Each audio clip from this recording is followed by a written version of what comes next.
നമസ്കാരം. ഭാരത് ലൈവിലേക്ക് സ്വാഗതം. നമസ്തേ ശ്രീലാപിള്ളെ. നമസ്തേ ശരിക്കും ഈ രാജേഷ്. വ്യാജരേഖകൾ ഉണ്ടാക്കുക, വ്യാജരേഖകൾ ചമയ്ക്കുക, ഇതൊക്കെ ജാമ്യമില്ലാ വകുപ്പുകൾ പ്രകാരം കുറ്റകരമാണ്, അല്ലെങ്കിൽ ജയിലിൽ പോകും. നമ്മുടെ മുൻ മുഖ്യമന്ത്രിയും പ്രതിപക്ഷ നേതാവുമായ പിണറായി വിജയന്റെ മക്കൾ വീണ തൈക്കണ്ടി, വീണ വിജയൻ ഇതുപോലെ വ്യാജരേഖകളാണ് എക്സാലോജിക്കിന് വേണ്ടി ചമച്ചതെന്നാണ് ഇ ഡി കണ്ടെത്തിയിരിക്കുന്നത്. അതാണ് അവർ ഏറ്റവും ഒടുവിൽ അഡ്ജുഡിക്കേറ്റിംഗ് കമ്മിറ്റിയുടെ മുമ്പാകെ സമർപ്പിച്ച ഏറ്റവും പുതിയ റിപ്പോർട്ടിൽ പറഞ്ഞിരിക്കുന്നത്. പിണറായി വിജയന് ഇതുമായിട്ട് പിണറായി മുഖ്യമന്ത്രി ആയിരുന്നപ്പോൾ നൽകിയ കരാറാണ് വീണ വിജയന്. പക്ഷേ ആ കരാർ കൊണ്ട് CMRL ഗുണമൊന്നും ഉണ്ടായില്ല എന്ന് കൂടി തുടക്കത്തിൽ തന്നെ കർത്ത ഇ ഡിക്ക് മുന്നിൽ മൊഴി കൊടുത്തിരിക്കുന്നത്. അപ്പോൾ തുടക്കത്തിലെ എല്ലാം പാളിപ്പോയി. ഇപ്പോൾ ഇ ഡി ഇപ്പോൾ ചെയ്തുകൊണ്ടിരിക്കുന്നതല്ല, അതിന്റെയൊക്കെ കൂടുതൽ തെളിവുകൾ ശേഖരിക്കുക മാത്രമാണെന്നാണ് നമുക്കിപ്പോൾ മനസ്സിലായത്. കാരണം ഇ ഡിയുടെ കയ്യിൽ നേരത്തെ തന്നെ വ്യക്തമായ കർത്തയുടെ മൊഴി ഉണ്ടായിരുന്നു. ശരിക്കും ഈ ഒരു കേസിൽ കൂടുതൽ കുരുക്ക് മുറുകുകയല്ലേ വീണ വിജയന്? തീർച്ചയായിട്ടും വീണ വിജയനിലേക്ക് മാത്രമല്ല പിണറായി വിജയനിലേക്കും ഇ ഡി അടുക്കുന്നു എന്നാണ് എനിക്ക് മനസ്സിലാക്കാൻ സാധിച്ചിട്ടുള്ളത്. കാരണം ഈ വിഷയത്തിൽ വളരെ കൃത്യമായി തന്നെ ശശിധരൻ കർത്തയുടെ മൊഴിയുണ്ട്. ഒരു സേവനവും നൽകിയിട്ടില്ല എന്നുള്ള മൊഴിയുണ്ട്.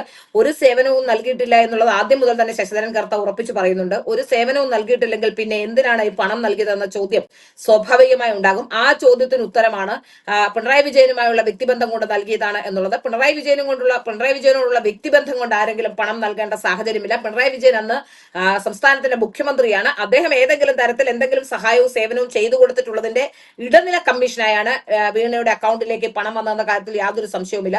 ഇതിൽ വളരെ പ്രധാനമായി നമ്മളിപ്പോ മനസ്സിലാക്കേണ്ടത് വീണയുടെ പേരിൽ മറ്റു ചില കമ്പനികൾ കൂടി ഉണ്ട് എന്നുള്ളതാണ്. ഇനിയും ഏതെങ്കിലും തരത്തിൽ ബിനാമി കമ്പനികൾ ഉണ്ടോ എന്ന് നമുക്കറിയില്ല. ഇത്രയും കാലം നമ്മൾ ഏവരും മാധ്യമപ്രവർത്തകർക്ക് അടക്കം അറിയുന്ന അല്ലെങ്കിൽ വീണ ക്ലെയിം ചെയ്തിട്ടുള്ള കമ്പനി എന്ന് പറയുന്നത് എക്സാലോജിക് മാത്രമായിരുന്നു. എന്നാൽ ഇപ്പോൾ ഇ ഡി കണ്ടെത്തിയിരിക്കുന്നത് ലേക്കർ ഇന്ത്യ എന്ന് പറയുന്ന മറ്റൊരു കമ്പനി കൂടി ഉണ്ട് എന്നുള്ളതാണ്. അപ്പോൾ അത് ഈ മരുന്നുമായി ബന്ധപ്പെട്ട മെഡിക്കൽ ഉപകരണങ്ങളൊക്കെ കൊടുക്കുന്ന കമ്പനിയാണ് എന്ന് മനസ്സിലാക്കാൻ സാധിക്കുന്നു. ഇതും കടലാസ് കമ്പനിയാണോ എന്നുള്ളത് പ്രത്യേകം ശ്രദ്ധിക്കേണ്ട കാര്യമാണ്.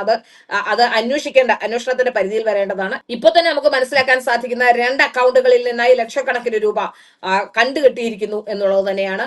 മാത്രമല്ല പലരുടെയും ഈ വിഷയവുമായി ബന്ധപ്പെട്ട് പലരുടെയും അക്കൗണ്ടുകൾ ഫ്രീസ് ചെയ്തിരിക്കുന്നു എന്നാണ് മനസ്സിലാക്കാൻ സാധിക്കുന്നത്. കണ്ടുകെട്ടുകയും ചെയ്തിട്ടുണ്ട്. ഇതിൽ ഏറ്റവും പ്രധാനപ്പെട്ട മറ്റൊരു കണ്ടെത്തൽ ഇ ഡി കണ്ടെത്തിയിരിക്കുന്നത് ഈ മാസപ്പടി കേസിൽ ചില ഇൻവോയ്സുകൾ ഉണ്ടാക്കിയിട്ടുണ്ട് എന്നുള്ളതാണ്. ആ ഇൻവോയ്സുകൾ, അതായത് നൽകാത്ത സേവനത്തിന് ചില ഇൻവോയ്സുകൾ നിർമ്മിച്ചിട്ടുണ്ട്. അത് വീണ വിജയന്റെ ഐഫോണിൽ തന്നെയാണ് ഈ ഇൻവോയ്സുകൾ നിർമ്മിച്ചത് എന്നുള്ളതാണ് ഇ ഡി കണ്ടെത്തിയിരിക്കുന്നത്. അതായത് വീണ വിജയൻ ഉപയോഗിക്കുന്ന വീണ വിജയന്റെ ഐഫോണിൽ നിന്നാണ് ഈ തരത്തിലുള്ള വ്യാജ ഇൻവോയ്സുകൾ ഉണ്ടാക്കിയിട്ടുള്ളത് എന്നും എൻഫോഴ്സ്മെന്റ് ഡയറക്ടറേറ്റ് കണ്ടെത്തിയിട്ടുണ്ട്. തിരുവനന്തപുരത്തെ വാടക വീട്ടിൽ നടത്തിയ പരിശോധനയിൽ കസ്റ്റഡിയിലെടുത്ത ഫോണിൽ നിന്നാണ് ഇത്തരത്തിലുള്ള ശാസ്ത്രീയ പരിശോധനയൊക്കെ നടത്തിയത്. ആ പരിശോധനയിലാണ് ഇത്തരത്തിലുള്ള നിർണായക വിവരങ്ങൾ ലഭ്യമായിട്ടുള്ളത്. നൽകാത്ത സേവനങ്ങളുടെ പേരിലാണ് വ്യാജ ഇൻവോയ്സുകൾ നിർമ്മിച്ചിട്ടുള്ളത് എന്നും ഇ ഡി കണ്ടെത്തിയിരിക്കുന്നു. വ്യാജ IT സേവന കരാറുമായി ബന്ധപ്പെട്ടുള്ള വിവരങ്ങളും ഇമെയിൽ ഇടപാടുകളും ഐഫോണിൽ നിന്ന് ഇ ഡി കണ്ടെത്തിയിട്ടുണ്ട്. ഇമെയിൽ ഇടപാടുകൾ നടത്തിയിട്ടില്ലെന്ന വീണയുടെ മുൻമൊഴികൾക്ക് വിരുദ്ധമാണ്. അതായത് ഇമെയിലുമായി ബന്ധപ്പെട്ട ഒരു ഇടപാടുകൾ നടത്തിയിട്ടില്ല എന്നാണ് വീണ നേരത്തെ മൊഴി നൽകിയിരുന്നത്. അതിന് വിരുദ്ധമായിട്ടാണ് ഇപ്പോഴുള്ള ഈ ഇൻവോയ്സുകളും ഇമെയിലുമായി ബന്ധപ്പെട്ട മെയിലുകളും ഒക്കെ കണ്ടെത്തിയിട്ടുള്ളത് എന്നാണ് മനസ്സിലാക്കാൻ സാധിക്കുന്നത്. വീണയുടെ തന്നെ മുൻമൊഴികളിൽ നിന്ന് വിരുദ്ധമാണ് ഇപ്പോൾ നൽകിയിട്ടുള്ള മൊഴി എന്ന് മനസ്സിലാക്കാൻ സാധിക്കുന്നു. അതുപോലെ തന്നെ കോഴിക്കോട് കേന്ദ്രീകരിച്ച് ലേക്കർ ഇന്ത്യ കോർപ്പ് എന്ന പേരിൽ മറ്റൊരു കമ്പനി കൂടി ഉള്ളതായി പരിശോധനയിൽ കണ്ടെത്തിയിട്ടുണ്ട്. ഡൽഹിയിലെ അഡ്ജുഡിക്കേറ്റിംഗ് അതോറിറ്റിക്ക് ഇ ഡി സമർപ്പിച്ച 21 പേജുള്ള അന്വേഷണ റിപ്പോർട്ടിലാണ് ഇത് സംബന്ധിച്ച ഗുരുതരമായ കണ്ടെത്തലുകളൊക്കെ ഉള്ളത് എന്നാണ് നമുക്ക് മനസ്സിലാക്കാൻ സാധിക്കുന്നത്. ഹൈക്കോടതിയുടെ പ്രത്യേക അനുമതി ലഭിച്ചാൽ മാത്രമേ അറസ്റ്റ് അടക്കമുള്ള ക്രിമിനൽ നടപടികളിലേക്ക് കടക്കാൻ സാധിക്കുകയുള്ളൂ എന്നാണ് ഇപ്പോൾ മനസ്സിലാക്കാൻ സാധിക്കുന്നത്. സിവിൽ നടപടികൾ, അതായത് സ്വത്ത് കണ്ടെത്തൽ, മൊഴിയെടുക്കൽ, ഇങ്ങനെയുള്ള കാര്യങ്ങളൊക്കെ ചെയ്യാൻ ഇടിക്ക് കഴിയും. പിണറായിയോടുള്ള അടുപ്പം കാരണമാണ് അതില് ഈ അഡ്ജുഡിക്കേറ്റിംഗ് കമ്മിറ്റി മുമ്പാകെ ഈ 21 പേജ് ഉള്ള റിപ്പോർട്ട് കൊടുത്തിരിക്കുന്നത്. ശരിക്കും ഈ അഡ്ജുഡിക്കേറ്റിംഗ് കമ്മിറ്റി ഒരു അർദ്ധ ജുഡീഷ്യൽ പദവിയുള്ള ഉദ്യോഗസ്ഥ സംഘമാണ്. അപ്പൊ അവർക്ക് ചെയ്യാൻ പറ്റുന്നത് ഈ കള്ളപ്പണം വെളുപ്പിക്കൽ, PMLA കേസുകൾ, അപ്പോൾ ഈ അക്കൗണ്ട് സ്വത്തുക്കൾ, സ്ഥാവര ജംഗമ വസ്തുക്കൾ, ഇതൊക്കെ അവർക്ക് മരവിപ്പിച്ചിരിക്കുന്നത് കണ്ടുകെട്ടാണ്. ഇപ്പോൾ വീണ്ടും 2 അക്കൗണ്ടിൽ നിന്നായി നടപടികൾ പൂർത്തിയായിട്ടുണ്ട്. പൂർത്തിയായിട്ടുണ്ട്. അപ്പൊ ഇപ്പോഴത്തെ ഇനിയിപ്പം നടപടികൾ പൂർത്തിയായിട്ടുണ്ട്. ഇനി അറസ്റ്റ് അടക്കമുള്ള പൂർത്തിയായിട്ടുണ്ട്. നടപടികളിലേക്ക് അതെ പോകണമെങ്കിൽ അത് കോടതിയുടെ അതെ നിർദ്ദേശം വേണം എന്നാണ് ഞാൻ മനസ്സിലാക്കുന്നത്.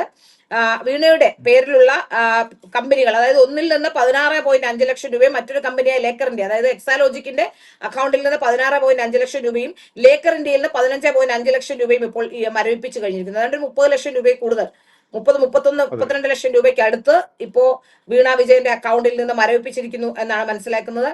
വീണയുടെ അക്കൗണ്ടിൽ നിലവിൽ 1.3 ലക്ഷം രൂപയും എക്സാലോജിക്കിന്റെ അക്കൗണ്ടിൽ 27,585 രൂപയുമാണുള്ളത്.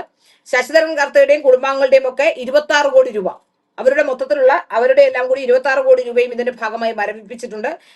ഏതായാലും ED അഡ്ജുഡിക്കേറ്റിംഗ് അതോറിറ്റിയുടെ മുമ്പിലേക്ക് ഇപ്പോ ഇത് ചെന്നിട്ടുണ്ട് എന്നാണ് മനസ്സിലാക്കാൻ സാധിക്കുന്നത്. ഏതായാലും ഇതിൽ വളരെ കൃത്യമായി നമുക്ക് മനസ്സിലാക്കാൻ സാധിക്കുന്നത് പിണറായി വിജയനിലേക്ക് കൂടി അന്വേഷണം എത്തും എന്ന് തന്നെയാണ്. കാരണം ഇത് ഇല്ലാത്ത സേവനത്തിനാണ് വീണ ഒരു കമ്പനി ഉണ്ടാക്കി ആ കമ്പനിയിൽ പണം നിക്ഷേപിക്കാൻ, അല്ലെങ്കിൽ ആ കമ്പനിയിലേക്ക് പണം വാങ്ങിച്ചിട്ടുണ്ട് എന്ന് ബോധ്യമായ സ്ഥിതിക്ക് തീർച്ചയായും അത് പിണറായി വിജയനിലേക്ക് തന്നെയാണ് എത്തുന്നത്.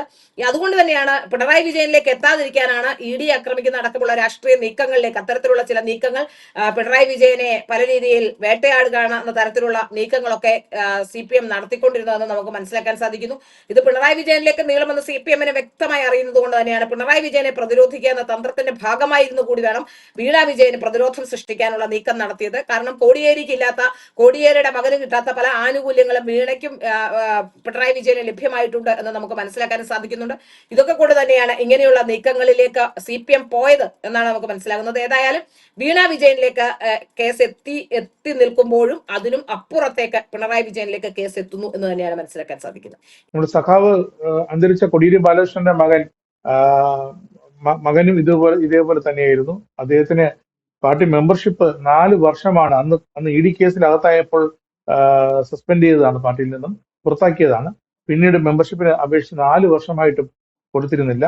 പിന്നീട് ഏറ്റവും ഒടുവിൽ ഇപ്പോൾ പിണറായിയുടെ വീട്ടിൽ ED ഉദ്യോഗസ്ഥർ വന്നതിന്റെ അന്ന് രാത്രിയാണ് പിണറായി ഇടപെട്ട് പാർട്ടി സെക്രട്ടറിയെ കൊണ്ട് ആ പാർട്ടി മെമ്പർഷിപ്പ് പുനഃസ്ഥാപിച്ചതും ഇപ്പോൾ പാർട്ടിയുടെ വലിയ ആക്റ്റീവായൊരു പ്രവർത്തകൻ തന്നെയാണ്.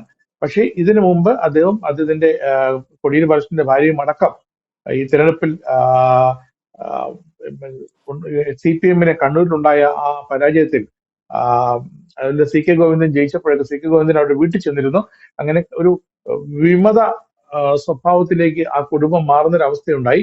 അതിനുശേഷമാണ് ഈ ഒരു ED-യുടെ അന്വേഷണം വന്നതും ED-യുടെ ചോദ്യം ചെയ്യൽ പിണറായിയുടെ വീട്ടിൽ അന്നാണ് ബിനീഷ് കോടിയേരിക്ക് വീണ്ടും പാർട്ടി മെമ്പർഷിപ്പ് കൊടുത്തത്. കാരണം അതുപോലെ അത്രത്തോളം സമ്മർദ്ദത്തിലായിരുന്നു. പക്ഷെ എന്റെ ചോദ്യം വേറൊന്നാണ്. വീണ വിജയൻ എന്ന പിണറായി വിജയന്റെ മകൾ എന്നെങ്കിലും എപ്പോഴെങ്കിലും അച്ഛന് വേണ്ടിയാണ് ഞാൻ ഇതൊക്കെ ചെയ്തതെന്ന് കാണിക്കുമോ? സത്യത്തിൽ അത് മൊഴി കൊടുക്കാനുള്ള സാധ്യതയില്ല, അച്ഛനാണല്ലോ, അതുകൊണ്ട് മൊഴി കൊടുക്കുമെന്ന് എനിക്ക് തോന്നുന്നില്ല. പക്ഷെ ഇല്ലാത്ത സേവനത്തിനാണെന്ന് പറയുമ്പോൾ ശശിധരൻ കർത്തയുടെ ആ മൊഴി വളരെ പ്രധാനപ്പെട്ട കാര്യമാണ്. അത് മാത്രമല്ല, ഇവർ പറയുന്ന, അതിൽ സാങ്കേതികമായി നോക്കിയാൽ ഇവർ പറയുന്ന 4 സേവനങ്ങൾ, അതായത് വേർഡ്, പവർ പോയിന്റ് എന്നൊക്കെ പറയുന്ന 3ഓ 4ഓ സേവനങ്ങൾ, ആ സേവനത്തിന് ഇത്രത്തോളം തുക കൊടുക്കേണ്ടതുമില്ല. അത്തരത്തിലുള്ള സേവനങ്ങൾ ആനുവൽ മെയിൻ്റനൻസ് ഫീസായാണ് കൊടുത്തതെന്നൊക്കെ പറയുമ്പോൾ അത് തട്ടിപ്പാണെന്ന് ബോധ്യപ്പെടും. കാരണം ഇതിൽ സാഹചര്യ തെളിവുകളും മറ്റുള്ള തെളിവുകളും അതുപോലെ തന്നെ ഇവരുടെയൊക്കെ മൊഴികളും അനുസരിച്ച് മാത്രമേ ഇക്കാര്യത്തിൽ മുന്നോട്ട് പോകാൻ കഴിയൂ. ഏതായാലും ഒരു തുറന്നു പറച്ചിലോ അല്ലെങ്കിൽ ഏതെങ്കിലും തരത്തിലുള്ള ഒരു മാപ്പുസാക്ഷിയാകലോ ഒന്നും വീണയുടെ ഭാഗത്തുനിന്ന് ഉണ്ടാകാൻ വഴിയില്ല. കാരണം വീണ വിജയന് വേണ്ടി മാത്രമാണ് പിണറായി വിജയൻ ഇത്തരത്തിലുള്ള കാര്യങ്ങൾ ചെയ്തത്. വീണയെ രക്ഷിച്ചെടുക്കുക, തനിക്ക് എന്തെങ്കിലും സംഭവിച്ചു പോയാലും വീണ വിജയന് ഗുണങ്ങൾ ഉണ്ടാകണമെന്ന രീതിയിൽ തന്നെയാണ്, വീണ വിജയന് വേണ്ടി മാത്രമാണ് ഈ കാലം അത്രയും പിണറായി വിജയൻ ജീവിച്ചതെന്ന് നമുക്ക് മനസ്സിലാക്കാൻ സാധിക്കുന്നുണ്ട്. അല്ലാതെ ഒരു സഖാക്കും വേണ്ടിയോ ഒരു രാഷ്ട്രീയത്തിന് വേണ്ടിയോ അല്ല. അതുകൊണ്ട് തന്നെയാണ് അദ്ദേഹത്തിന്റെ പവർ ഉണ്ടായ സമയത്തൊക്കെ മക്കളെ രക്ഷിക്കാനുള്ള ശ്രമങ്ങൾ നടത്തിയെന്ന് മനസ്സിലാക്കാൻ സാധിക്കുന്നു.